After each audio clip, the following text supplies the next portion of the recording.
Through the prayers of Holy Father, Lord Jesus Christ, our God, have mercy on us and save us. Amen. Today, August 13th of civil calendar, is July 31st of the church calendar.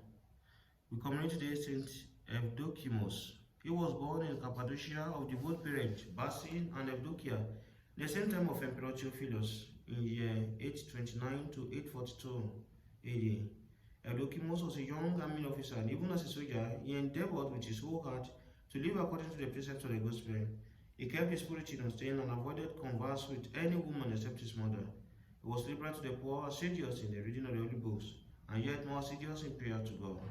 He fed vain chatter and idle talk among all the chaos and vanity of the world. He was like a lily among thistles and like gold in the furnace. For his rare virtue, the emperor made him military governor of Cappadocia. In this high state, Evdokios strove to be righteous before God and man. By God's providence, he died early at the age of 33, and his studies were found to have healing power. And the same man touched his stone and was healed, and the paralytic child stood upright and was made whole. After 18 months, his mother opened his coffin and found his body as though still alive, with no mark of corruption. And a wonderful fragrance arose from the saint's body. His studies were later translated to Constantinople and buried in the new church of the Holy Mother of God, built by Evdokimos' parents. The Holy Martyr Julieta from Caesarea in Cappadocia. She was involved in a quarrel with her neighbor over some land. The neighbor went to the judge and denounced her as Christian, which put her at the time outside the protection of the law. Saint Julieta was more willing to give up her land than her faith, but the wicked pagans were not willing, even then, to leave her in peace, but tortured her and finally burned her in the year 303. Thus, this handmaid of Christ sacrificed both her lands and her body for the sake of the eternal salvation of her soul. Saint John of Arimathea. Noble Joseph, a rich man, a member of the Jewish Sanhedrin and secret follower of Christ, as written in Matthew chapter 27, verse 57, and in John chapter 19, verse 38, took Christ's body down from the cross together with Nicodemus and laid it in his own new tomb. For this he was flattered by the Jews and cast into prison.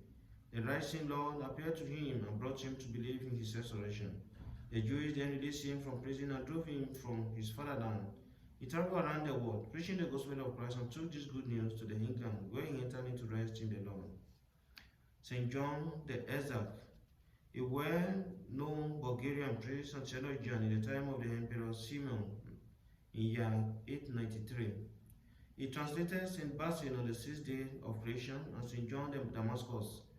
Exarch's exposition of the Orthodox faith into Slavonic, he entered peacefully into rest in the Lord.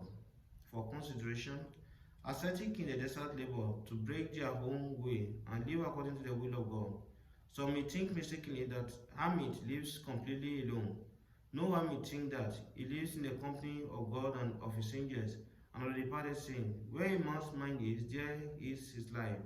A hermit mind is set on the greatest, most pure, and most numerous company in which a man can be.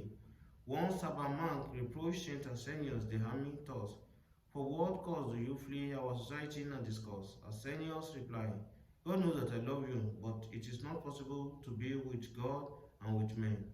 In heaven, thousands upon thousands have but one way, but the ways of men are many and varied. That is why I cannot leave God and be with men." Thank you for listening. May God bless you. In the name of the Father, and the Son, and the Holy Spirit, I want to God. Amen.